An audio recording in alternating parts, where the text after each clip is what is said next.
Hi there, thanks for joining us. Today we'll be discussing visitor visas, technically known as temporary resident visas.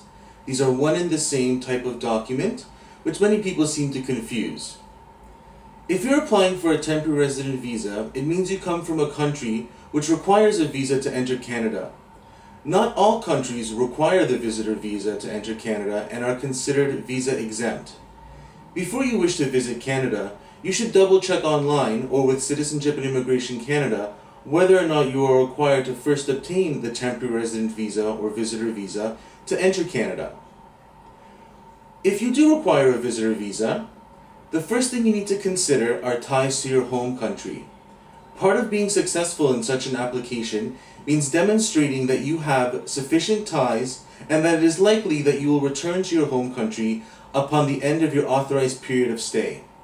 Having strong ties to your home country increases your chances for success.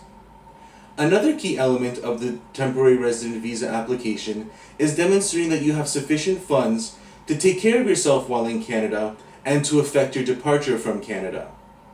If you have an inviter in Canada who's willing to sponsor your stay, you should also include documentation that reflects this.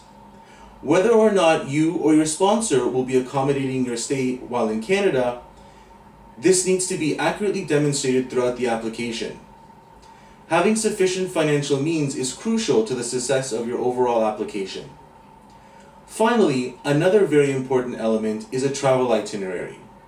Having a pre-scheduled arrival and departure date from Canada helps demonstrate to an immigration officer that you have the ability to exit Canada upon the authorized period of your stay.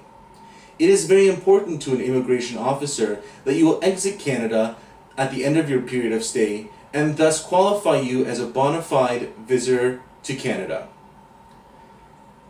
If you overstay your authorized period of stay while in Canada, you are considered to be in contravention of regulations and therefore considered to have overstayed your authorized period of stay.